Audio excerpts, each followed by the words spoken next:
um tema bastante propício para o momento atual em que nós vivemos. Nós temos percebido que nunca se falou tanto sobre essa temática como na atualidade. E isso procede porque o aspecto da sexualidade em si, não apenas da homossexualidade, mas da sexualidade como um todo, representa um instrumento de progresso espiritual. A partir do momento em que nós atentamos para ele, examinamos a sua condição elementar, essencial, o que ele representa, porque na base de tudo está, como veremos, o fenômeno sexual.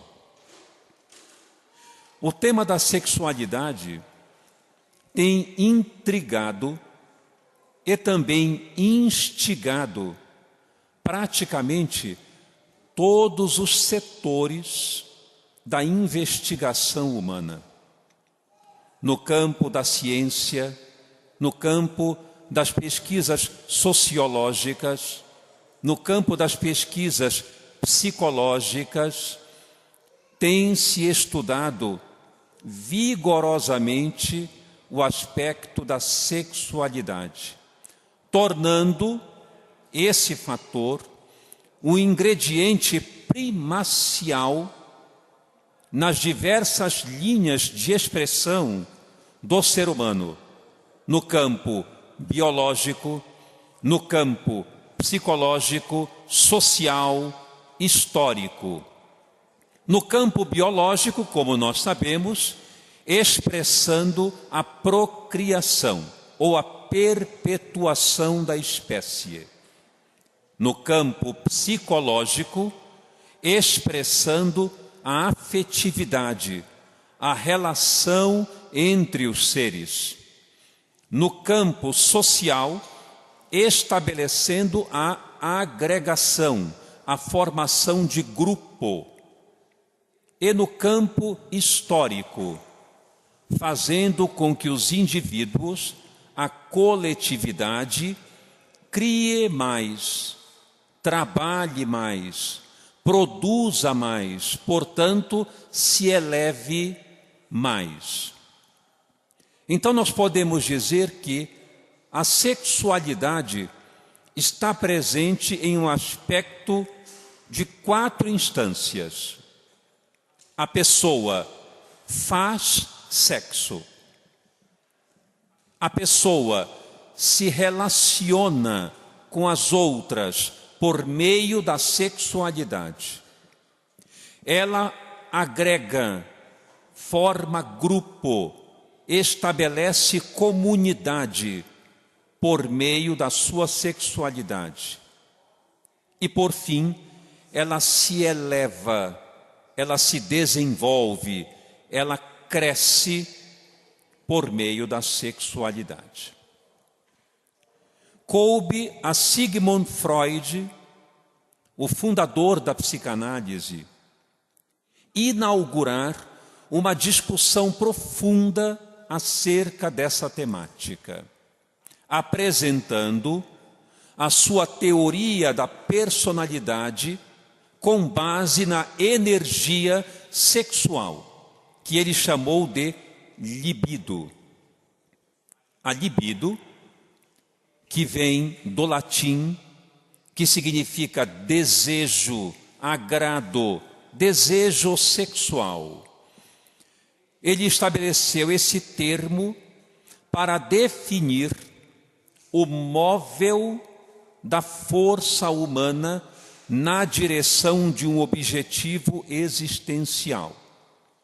Mas, ao mesmo tempo, ele colocou essa energia como o móvel da patologia psíquica. Ele afirmou que a libido expressa a pulsão, o desejo profundo, a movimentação da pessoa na direção do seu objetivo primordial. Qual é esse objetivo primordial? Vivenciar o prazer. Mas não se trata de prazer somente sexual. Há muita confusão na compreensão a respeito de Freud, imaginando que ele somente falou sobre sexo do ponto de vista carnal. Na verdade, não. Ele abordou a sexualidade como uma força propulsora para objetivos. O problema é que esses objetivos a que ele se refere é que precisaram gradativamente ser reformulados, porque inicialmente ele concentrou esses objetivos humanos na satisfação do prazer. Que prazer era esse? Na necessidade do indivíduo ser atendido naquilo que deseja. Isto é prazer. Ele tem razão. Quando nós somos aplaudidos, agraciados, quando nós somos movimentados num clima de atendimento constante das nossas necessidades, isso produz prazer. Quando somos amados, quando somos idolatrados, isso produz prazer, satisfação. E se observarmos bem, é justamente o que acontece. Isso ainda se dá no nosso ambiente de relações. Queremos que os outros façam aquilo que nós desejamos. Gostamos de ter a última palavra. Se o cônjuge não atende aquilo que desejamos, ficamos logo magoados. Se os pais não atendem aquilo que solicitamos, na nossa imaturidade, logo ficamos irritados. Se as nossas necessidades imediatas não são atendidas, revoltamo-nos.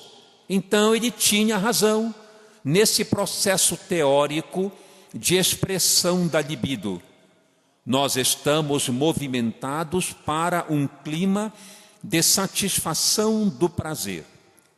Então ele estabeleceu nesse aspecto 3 fatores que são importantes para compreendermos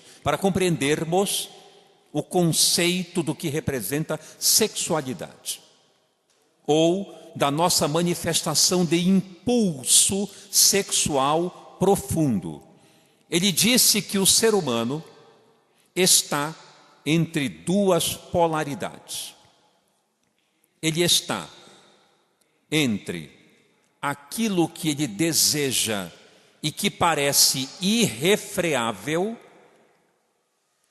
e aquilo que o bloqueia, que parece negativo, censurado. De um lado, o desejo, ele chamou de id. Do outro lado, a censura, aquilo que não pode, ele chamou de superego. E no meio está o indivíduo consciente de si mesmo, o ego. Sendo assim, é como se eu me posicionasse constantemente, comprimido, apertado, sendo chamado a todo momento por 2 fatores que estão nas polaridades onde eu me encontro. Aquilo que eu quero fazer em relação àquilo que eu não devo fazer, embora queira. E é daí que ele estabelece logo no começo do seu exame teórico como o fenômeno da neurose. A pessoa que vivencia uma neurose, ela está pressionada entre esses 2 fatores. O que ela quer fazer e o que não permitem que ela faça, embora ela queira. Depois disso, ele ampliou a teoria, saindo um pouco desse princípio do prazer para outros processos que ele chamou de pulsão de vida, pulsão de morte, medo de morrer, medo de viver, concluindo, portanto, na questão do medo de amar, que é o grande problema que vivenciamos na nossa autodefesa. O ser humano, portanto, e ele tinha razão, procura sempre se defender daquilo que promove dor, angústia. Como é que ele faz essa proteção?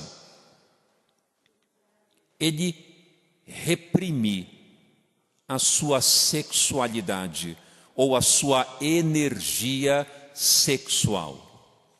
Ele guarda para si. E essa energia sexual não se refere apenas à questão de fazer sexo, mas sim de movimentar-se para um objetivo.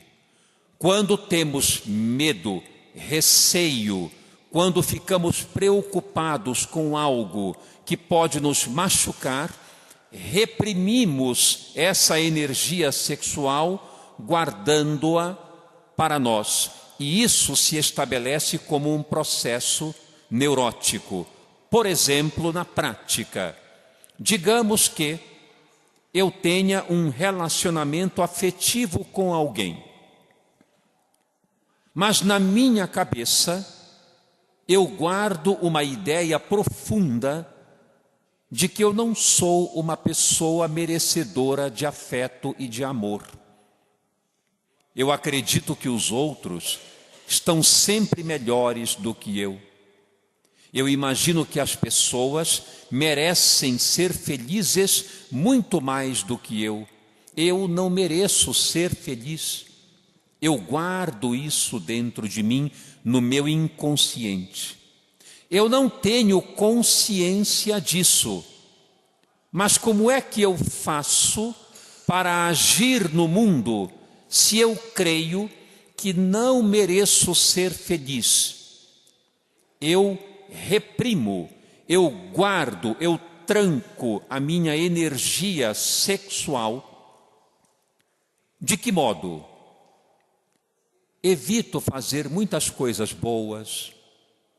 Quando as pessoas me chamam para sair, eu dou desculpas. Quando alguém diz para mim, você é muito importante para mim, eu não acredito, eu acho que ela está apenas me agradando ou mentindo para mim. Quando alguém diz para mim, eu quero que você seja promovido de cargo, eu gosto do seu trabalho, eu também não acredito, eu acho que isso provavelmente é alguma camuflagem de algo que a pessoa realmente deseja me prejudicar ou está zombando de mim. Por que isso acontece? Porque eu não acredito em mim. Isto é represar a energia sexual, aquilo que nos impulsiona para o amor, para a criatividade. Energia sexual é isso. Energia sexual não representa simplesmente gastar esforços na prática sexual. Energia sexual significa todos os valores de afeto, de desenvolvimento, de criação e até mesmo de experiência de sofrimento que eu supero diante de alguma coisa que está me solicitando uma ação. Tudo representa energia sexual. Nós discutimos isso há pouco, mostrando que ela está presente no biológico, ela está presente no psicológico, ela está presente no social e ela está presente no histórico do ser humano. Portanto, podemos dizer claramente: tudo no universo é sexo. Tudo, sem exceção. Vocês estão sentados aqui, me ouvindo, em função da própria energia motivadora de aprender alguma coisa, de ouvir, meditar e consolidar um conceito dentro de vocês. Isto é sexo, no sentido de motivação, propulsão para alguma coisa, para um objetivo, para um aprendizado. Energia sexual não significa apenas fazer sexo. Quando um cientista está no laboratório descobrindo uma vacina para salvar pessoas e alguém diz para ele: fulano, está na hora de você almoçar, pare um pouco, venha comer. O que é que ele diz? Depois eu vou. Quando ele olha no relógio, são 4 ou 5 da tarde e ele sequer comeu, nem se lembrou. Por quê? Porque a sua energia sexual estava concentrada em um objetivo. As outras necessidades, as outras esferas de necessidade estavam anuladas, esquecidas. Ele não lembrou daquele momento da esposa, ele não lembrou de comer, ele não lembrou de beber, ele não lembrou de ir no banheiro. Ele se lembrou apenas de que tinha uma tarefa importante a cumprir e aquilo era o foco da sua atenção. Todo foco de atenção é gerado a partir da energia sexual. Eu costumo brincar dizendo assim: o cientista sai do seu laboratório, lá, por exemplo, do hospital onde ele trabalha, do laboratório dentro da sua universidade, vai para casa. Em casa ele tem um mini laboratório. E ali ele entra em casa, dá boa noite e entra no laboratório para concluir aquilo que ele estava pesquisando, porque estava bastante interessante. Aí, durante a noite, umas 10 da noite, a esposa, de saco cheio, como dizemos costumeiramente, não tendo mais paciência de aguardá-lo, resolve fazer uma experiência. Coloca aquela camisola linda, toma aquele banho, passa perfume, se prepara, abre a porta daquele mini laboratório lá na casa onde moram e diz: meu bem, venha dormir. Ele olha para ela, mas não a enxerga. E diz: já vou. Ela bate a porta furiosa e volta para o quarto. E ele aparece lá quando ela já está dormindo, 2, 3 horas depois. Não adiantou nada ela ter colocado todo aquele aparato diante dele. Por quê? Porque a energia sexual está focada num outro objetivo. É por isso, por exemplo, que muitos maridos não abandonam de forma alguma, seja pelo que for, aquele horário do futebol. As esposas: fique em casa hoje comigo. Não posso. Eu prometo que volto o mais breve possível. Mas correm para o futebol. Por quê? Porque a energia sexual está canalizada para aquele objetivo. Isto é que é energia sexual. Um discípulo de Freud, chamado Carl Jung, conhecido de muitos certamente que estão aqui, fundador da psicologia analítica, estabeleceu que a libido não é apenas foco da neurose, mas é também foco de criação, agora sim, espiritual.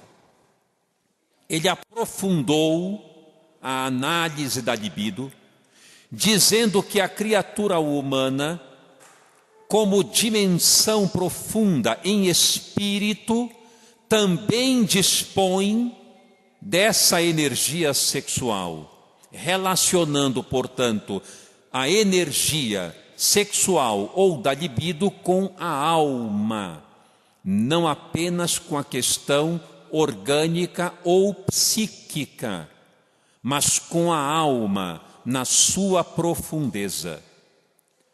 A alma ou espírito sai de si na direção do mundo, produzindo valores de criação, de realização intelectual, moral, afetiva, de elevação, por meio da sua energia sexual.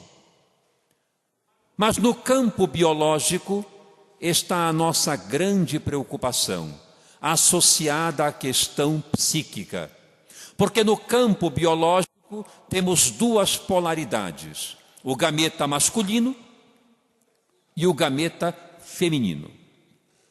Esses elementos produzem, portanto, a oportunidade da existência de um novo ser que vem habitar este mundo para realizar a sua grande missão ou a sua grande tarefa existencial. Todos nós temos uma grande tarefa existencial.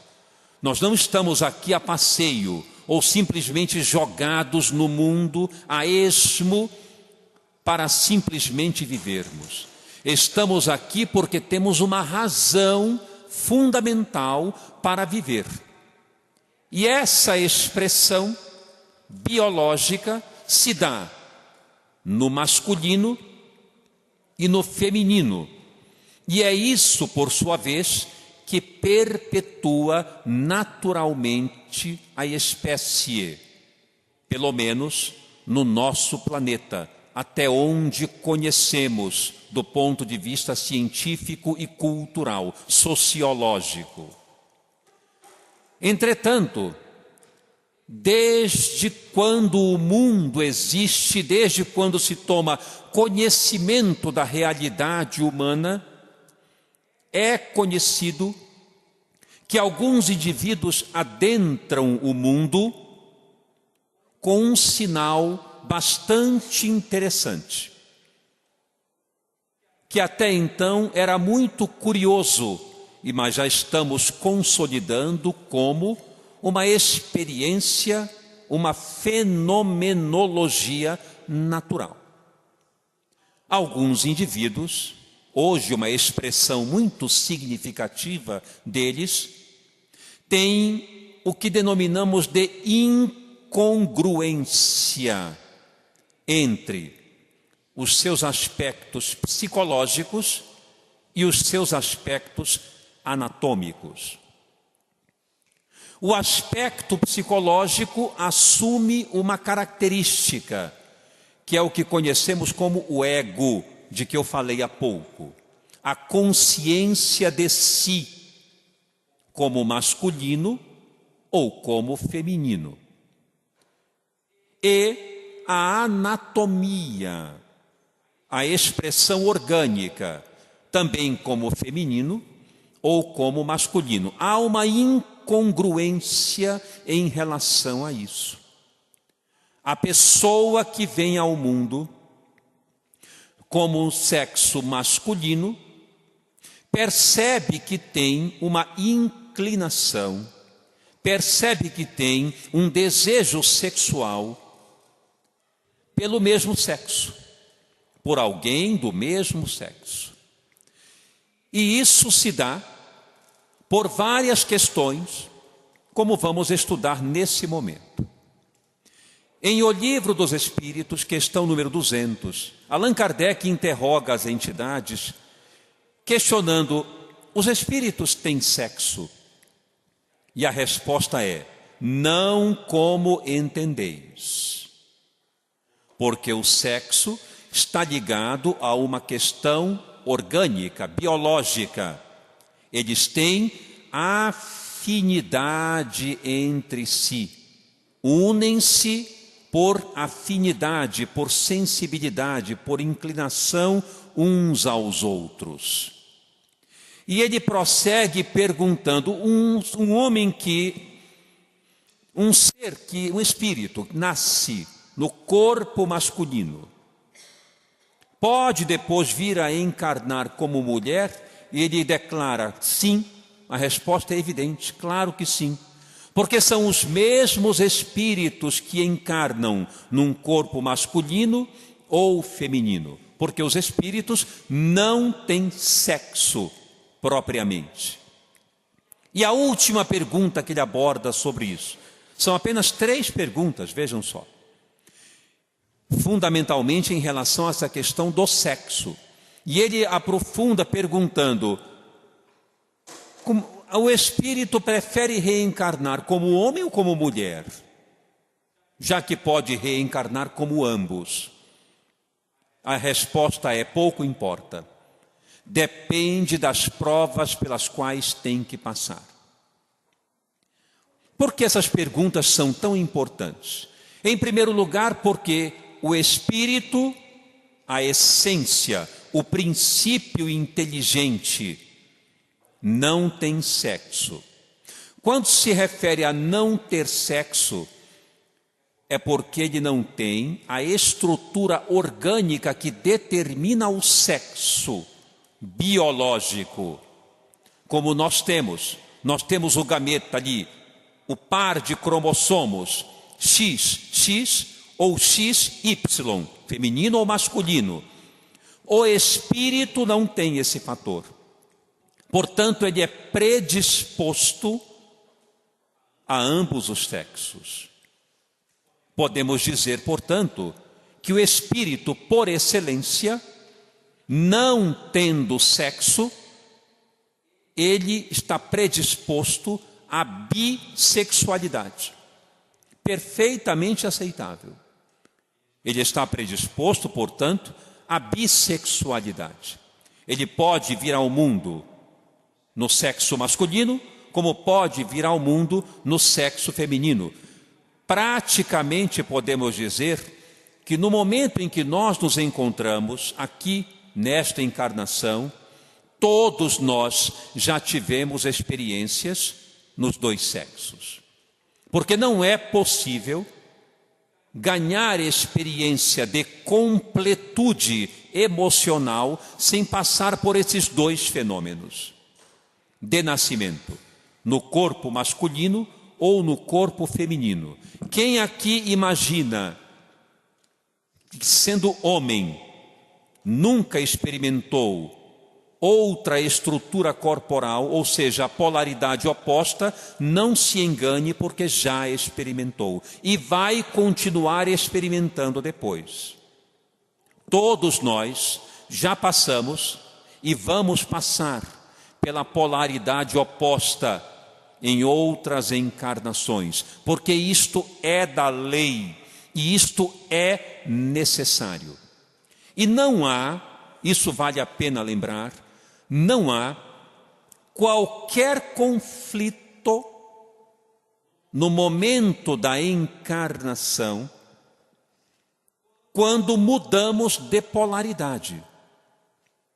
Podemos nos perguntar, por exemplo, mas se na próxima encarnação eu reencarnar como mulher, sendo homem agora, tendo plena consciência da minha estrutura emocional e anatômica como homem, eu reencarnando como mulher na próxima encarnação, terei problemas de sedimentar a minha sexualidade? Não.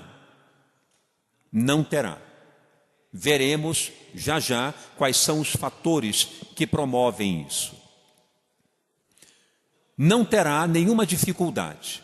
No momento em que o espírito se une ao corpo, ele concretiza, ele se acopla, ele se adapta às novas condições existenciais e exprime na sua emoção, juntamente com o seu componente anatômico, todas as características daquela polaridade. Não há nenhum tipo de conflito evidente, embora todos nós saibamos que temos em nós uma porção feminina e uma porção masculina. Quando encarnamos no sexo masculino, essa porção masculina se exalta, mas a porção feminina também está presente.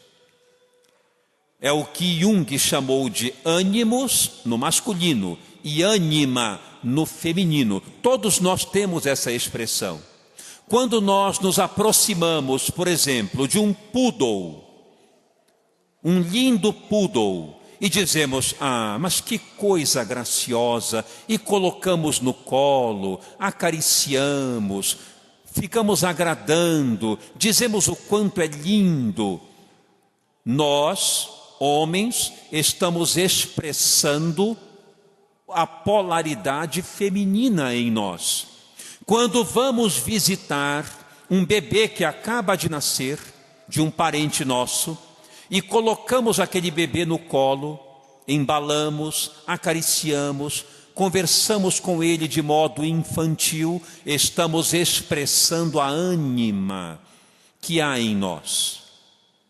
Quando, ao contrário, tomamos decisões difíceis, somos austeros, falamos energicamente em relação a alguém, tomamos uma postura séria, firme, ou agimos de uma maneira mais segura em relação a algo, estamos expressando o ânimos, o fator masculino. Todos nós temos essas duas polaridades.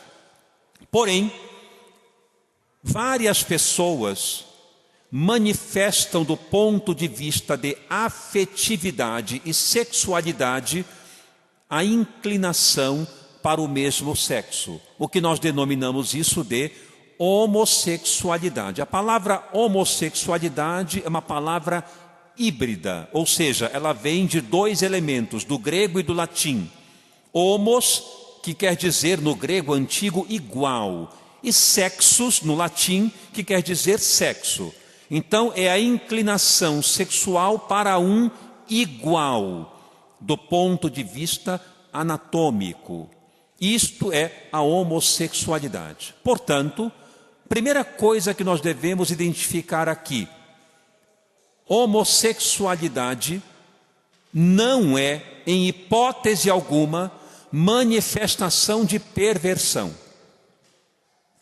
Não é. Nada mais representa do que a inclinação emotiva e sexual para uma pessoa que tem o mesmo sexo. O que há de aberração nisso? Nada. E por quê? Porque não é nenhum tipo de aberração.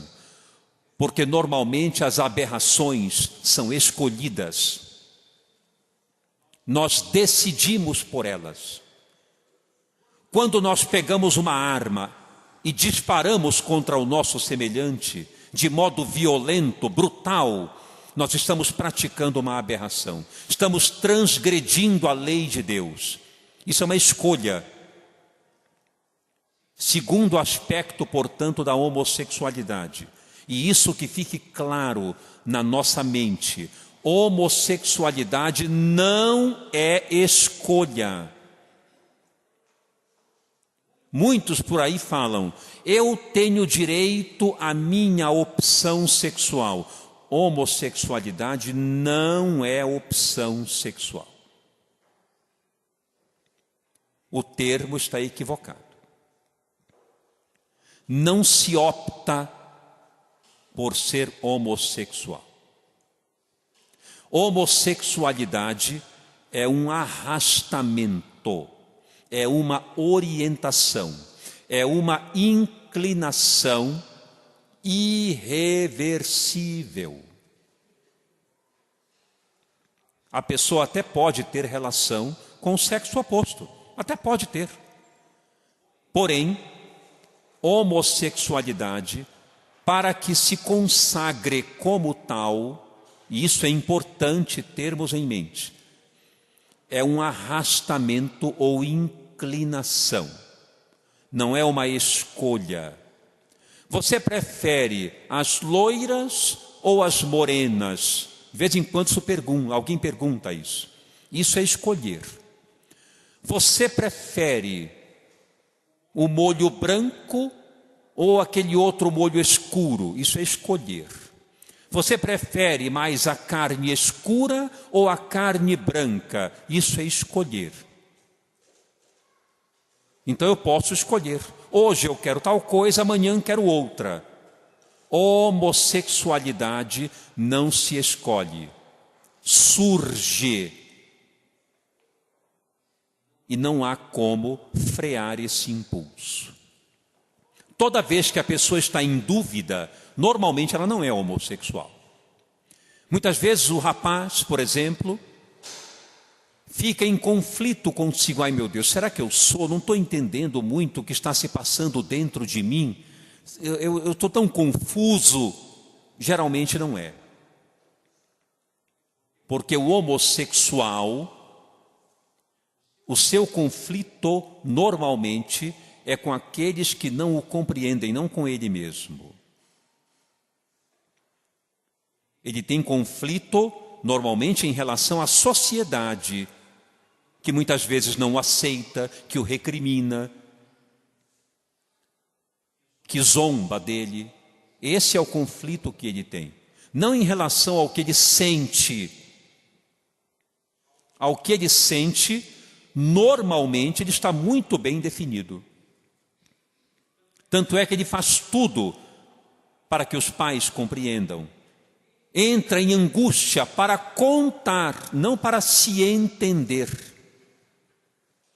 Então não pode ser uma aberração, uma vez que é um arrastamento, é uma orientação que pode ser compreendida perfeitamente como algo irreversível, ou seja, é da natureza, está na pessoa. Por isso é que quando queremos movimentar terapêuticas para isso, cometemos um grave erro. Porque homossexualidade já não é doença desde 1973. No ano de 1973, a Associação Americana de Psiquiatria baniu a homossexualidade como enfermidade ou doença. Não é mais. Na sequência, várias outras sociedades foram eliminando. Existe o que se chama de Bíblia da Psiquiatria, que é conhecido como Manual Diagnóstico e Estatístico de Transtornos Mentais, o DSM, como sigla. É a Bíblia da Psiquiatria, como conhecemos, corriqueiramente, vulgarmente. Primeira publicação foi lançada em 1952. Pra vocês terem uma ideia, vejam que interessante. A psiquiatria é tão nova, no sentido de conhecimento terapêutico dos transtornos mentais. O primeiro remédio que surgiu efetivamente para tratar uma doença mental foi lançado em 1954. Não faz muito tempo. Foi para a esquizofrenia, conhecido comercialmente como Amplictil. Alguns aqui devem ter ouvido falar nesse remédio. Foi o primeiro remédio que surgiu para tratar esquizofrenia. Então, definir isso, conceituar elementos dessa natureza, tudo é muito novo para nós. É compreensível que haja conflitos, dificuldades de entendimento, de aceitação pelos próprios tabus que se estabelecem de longa data. Vocês têm uma ideia? Do ponto de vista do feminismo, por exemplo, a mulher só passou a ter alma no início do século XVIII. Só foi reconhecida a mulher como tendo alma, como o homem, no século XVIII.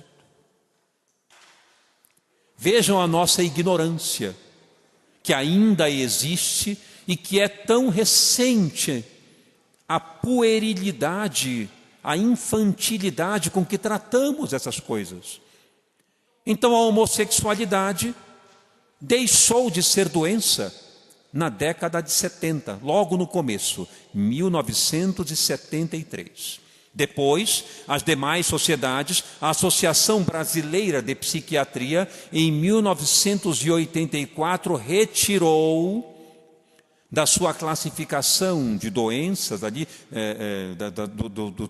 da sua compreensão, a homossexualidade como doença. E outras sociedades vieram e assim por diante. Hoje em dia, o casamento entre homossexuais é algo bastante sedimentado já. Começou em 2001, lá nos Países Baixos, a autorização para o casamento entre homossexuais. Aqui em 2011, já está sendo analisado caso a caso, mas já é permitido. Tudo está mudando. Por quê? Porque não é doença, nem é aberração. E o que é a homossexualidade? Do ponto de vista espírita, ela é uma experiência existencial ou encarnatória. Ela é simplesmente isso. Porque homossexualidade não é um problema. Não é uma aberração, não é uma doença, é uma experiência, muitas vezes até programada. Nós podemos dizer, exemplo, que teoricamente até poderia ser chamada de opção antes da reencarnação, porque o espírito, percebendo uma necessidade de passar por essa experiência como aprendizado no campo do mundo, ele pode até dizer antes de encarnar: eu aceito essa experiência. É uma opção. Ele aceitou, mas em realidade nem assim pode ser chamada como opção, porque sendo necessidade tem que ser experimentada como aprendizado. Se eu tenho necessidade de aprender a escrever, eu terei que passar por isso, quer eu queira ou não. Se eu quiser ter uma profissão, se eu quiser ter um emprego, eu tenho que aprender a ler e escrever. É uma necessidade, não é uma opção. Eu não posso simplesmente dizer aqui: não me interessa, não quero aprender. Não. Até posso, porém terei graves prejuízos em relação a isso, até chegar o momento em que isso será imposto para mim, porque a evolução exige. Portanto, não é opção, é orientação, inclinação, ou, como eu gosto de chamar, é um arrastamento. E por que ela aparece neste mundo?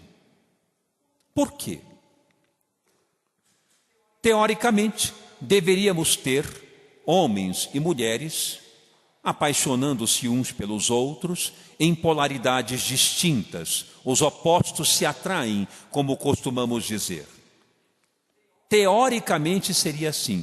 E por que acontece o contrário? Acontece o contrário por vários fatores. Alguns perfeitamente naturais, outros com algum nível de conflito, não doença. Conflito. O conflito não é doença. Eu posso ter um conflito. Será que eu como hoje carne ou eu como apenas salada? E entro num estado de conflito. Isso é um conflito, não é uma doença. Então, conflito é quando eu questiono alguma coisa, totalmente saudável. O ser humano vive em conflitos. Se não houvesse o conflito, nós não aprenderíamos nada. Jesus afirmou isso: não vim trazer paz à terra, vim trazer a divisão, conflito. Ele veio trazer inquietações dentro de nós, não tranquilidade, serenidade, comodidade, não. Ele veio trazer instrumentos para nós nos movimentarmos, nos inquietarmos. Foi isso que ele quis dizer com aquela mensagem. Então o conflito é natural. O fenômeno natural da homossexualidade ocorre quando o espírito, com várias encarnações, numa polaridade, e tendo nessa polaridade uma marca significativa de expressão, homens, por exemplo, durões, rígidos, dogmáticos, agressivos, muitas vezes violentos, brutais, muitas experiências nesse padrão de expressão da personalidade, quando necessitam reencarnar numa polaridade oposta, terão dificuldade de expressá-la. Terão realmente muita dificuldade de expressar. E de criar laços afetivos com o sexo oposto, daquele momento em que se encontram na polaridade oposta, que tanto criticam, não simpatizam em si. É o conflito entre a anatomia e a psicologia. Isso pode chegar a proporções de homossexualidade, afetividade por alguém do mesmo sexo, ou aquilo que chamamos de transgênero ou transexual, que é um conflito com a própria identidade de gênero, o que é diferente. O homossexual compreende muito bem a sua anatomia. Ele quer se manter como está. Não, eu sei que eu sou homem. Sou homem. Ou então eu sou mulher. Está tudo certo. Eu apenas me interesso por alguém do mesmo sexo que eu. Só isso. Não tenho nenhum conflito com a minha identidade. Eu sei que eu sou homem ou sei que sou mulher. Apenas gosto de homem quando sou homem e de mulher quando sou mulher. É isso. Não há conflito de identidade.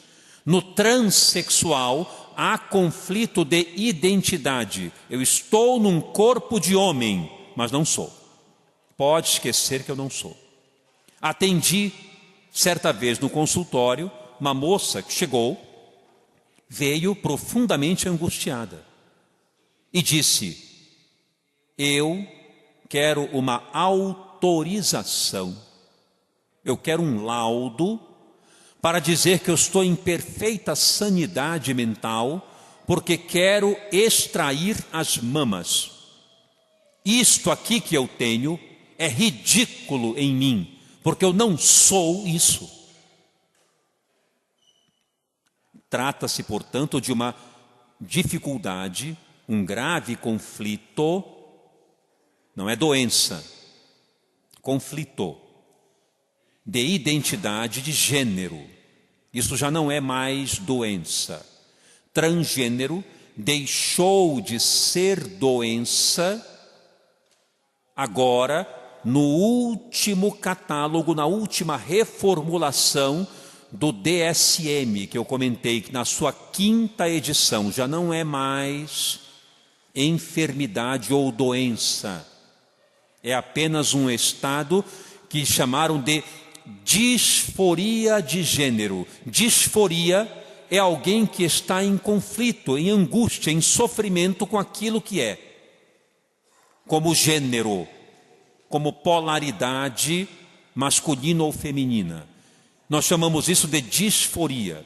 Mudou, pelo menos, deixou de ser propriamente doença, porém pertence ali ao catálogo dos transtornos mentais. O ideal seria sair dali completamente, mas não saiu. Mas pelo menos a nomenclatura mudou. de transtorno para conflito. Conflito não é doença. Então é necessário compreender que, num dado momento, aparece isso, geralmente a partir da adolescência, mas em criança já podemos perceber alguns traços, e é nesse momento que devemos educar as criaturas no sentido não de forçá-las a mudar a compreensão do que sentem ou do que entendem sobre si, mas de acolhê-las na sua compreensão particular. Nosso papel não deve ser o de mudar o que pensam ou o que sentem. Nosso papel deve ser o de acolhê-las na sua própria expressão individual, naquilo que entendem a respeito de si mesmas, colaborando com o que nós chamamos de ética de comportamento. Essa é a diferença. O problema não está na homossexualidade, como também não está na heterossexualidade. O problema está no comportamento que aplicamos em relação à nossa própria identidade, à nossa própria afetividade. Aí é que está o problema. Quantos heterossexuais são promíscuos e quantos homossexuais são monogâmicos e respeitosos? Se formos medir por isso, a heterossexualidade, ao longo de toda a experiência humana no desenvolvimento histórico, trouxe muito mais complicações de relacionamento do que a própria homossexualidade.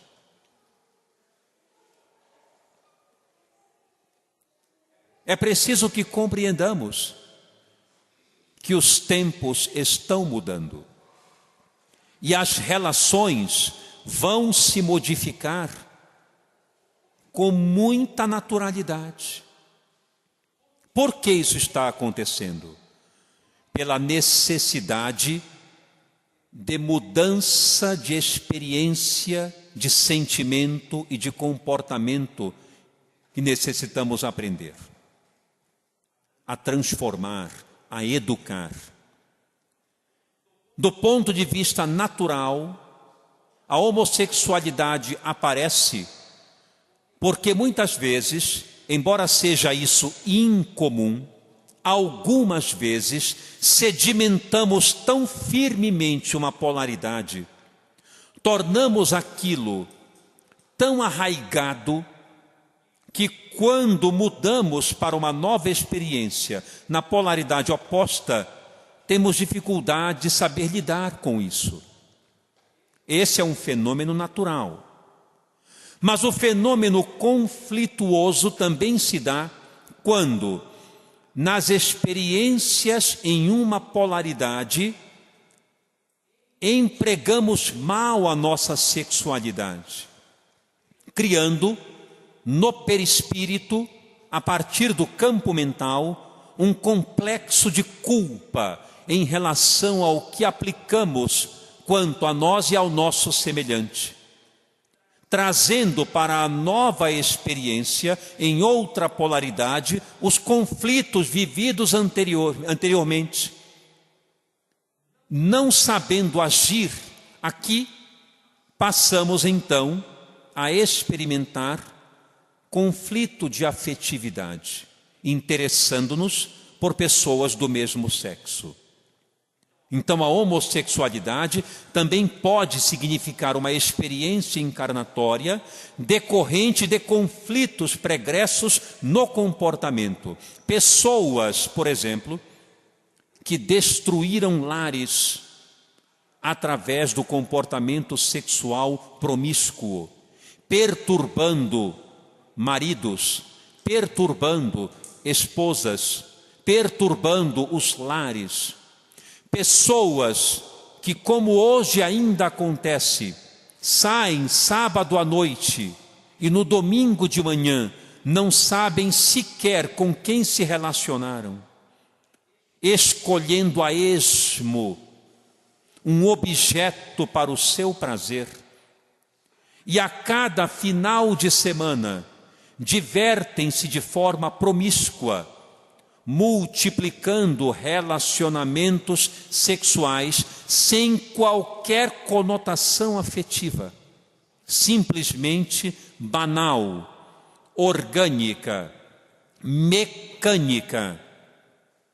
Provavelmente, em experiências futuras, terão conflitos de natureza sexual, porque o conflito aparece a partir do momento em que estabelecemos em nós um complexo, uma nódoa, que nós chamamos culpa, e da qual nós não escapamos em momento algum.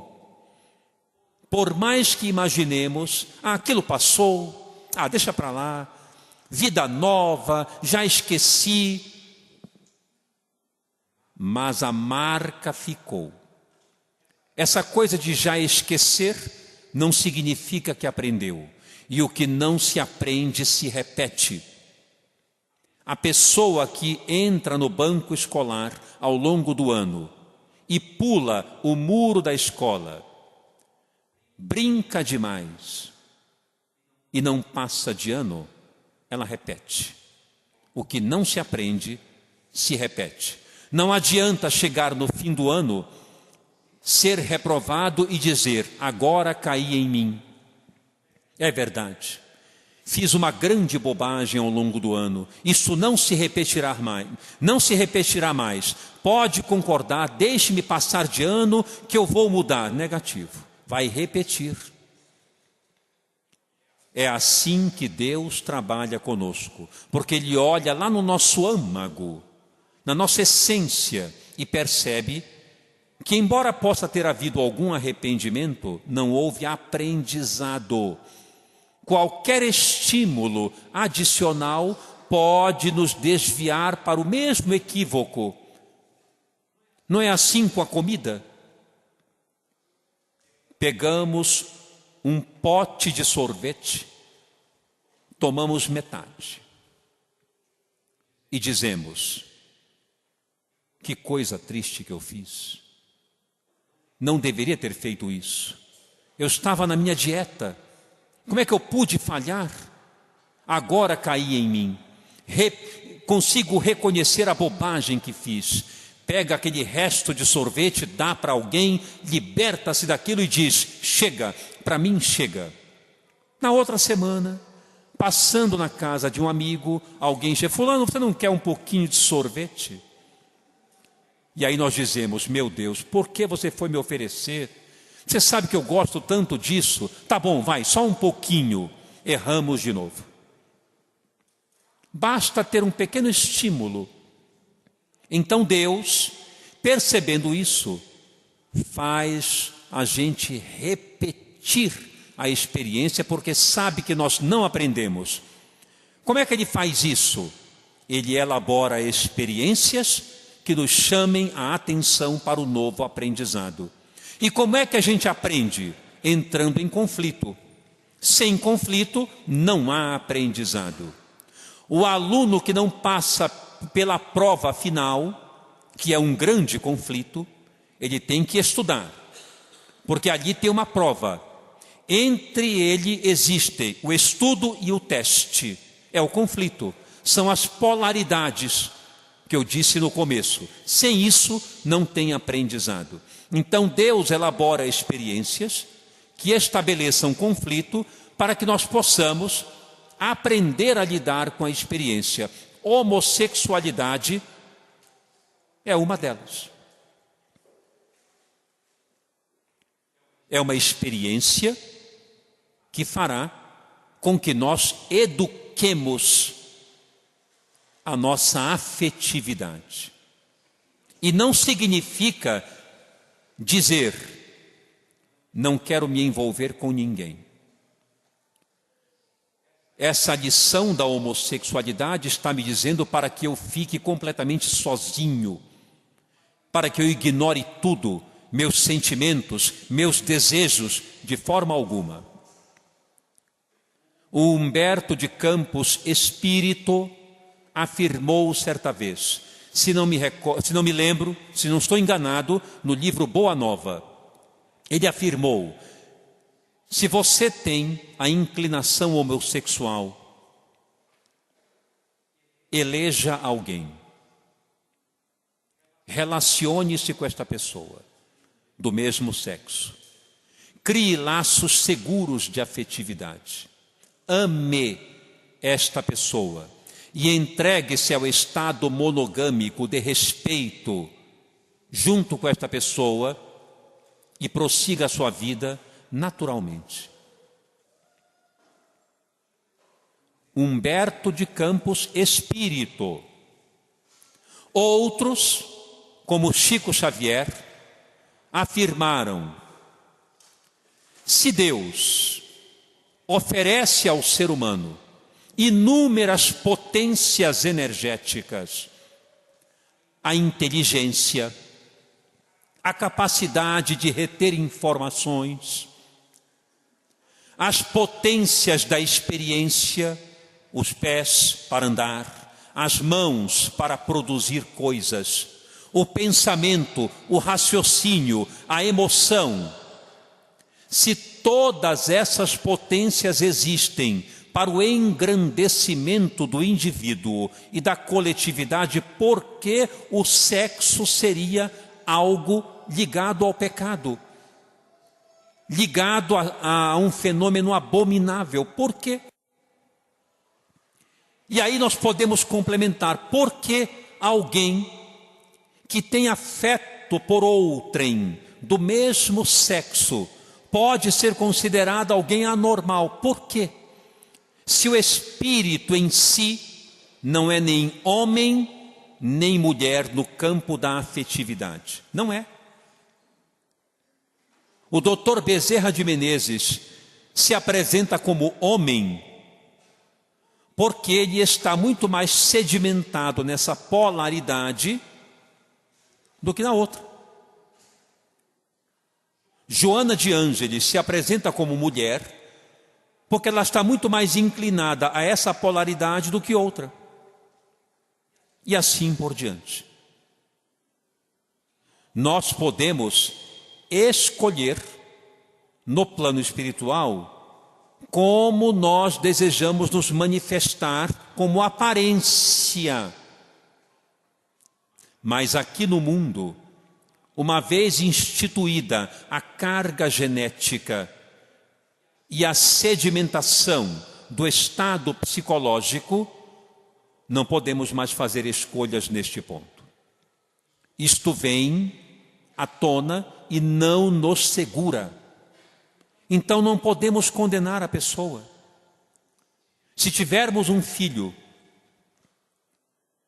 que apresente manifestação, tendência, inclinação de ordem homossexual, vamos logo identificar, para podermos aprender a respeitá-lo e acolhê-lo no seu estado de arrastamento natural, a fim de que ele se desenvolva, não repudiando aquele sentimento.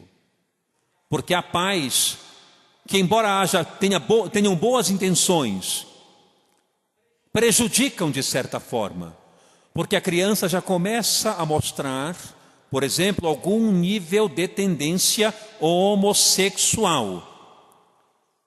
E aí começam a dizer assim, dentro de casa: quem? O fulano? O tal rapaz que já está manifestando uma determinada tendência. Fulano é homem. Ele que se mostre contrário para ele ver. Ele é homem, é meu filho e vai me dar muito orgulho. Começamos a dizer coisas que afastam o rapaz ou a moça que querem ter a liberdade de diálogo com os pais e dizer: papai, eu não sou isso, eu não sinto assim, eu não gosto do outro sexo, eu gosto do mesmo sexo. O senhor pode me ajudar?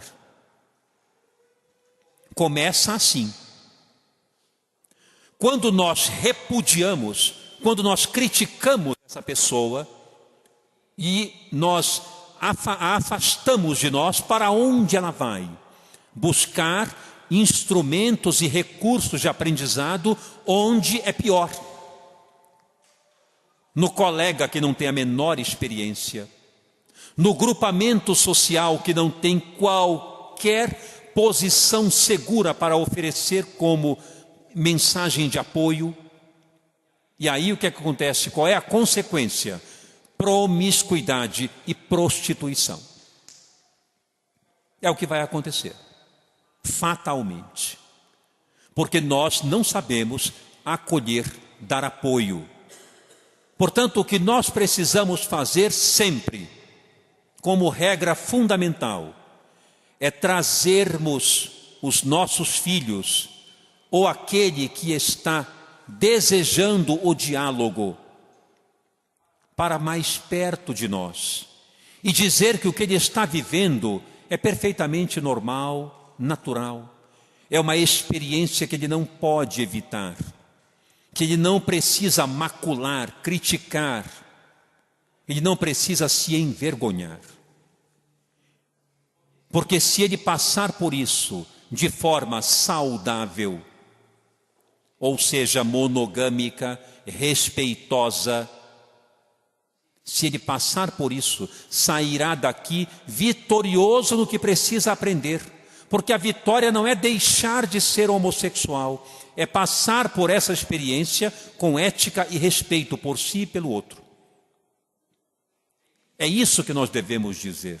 Não nos envergonhar dos nossos filhos em hipótese alguma.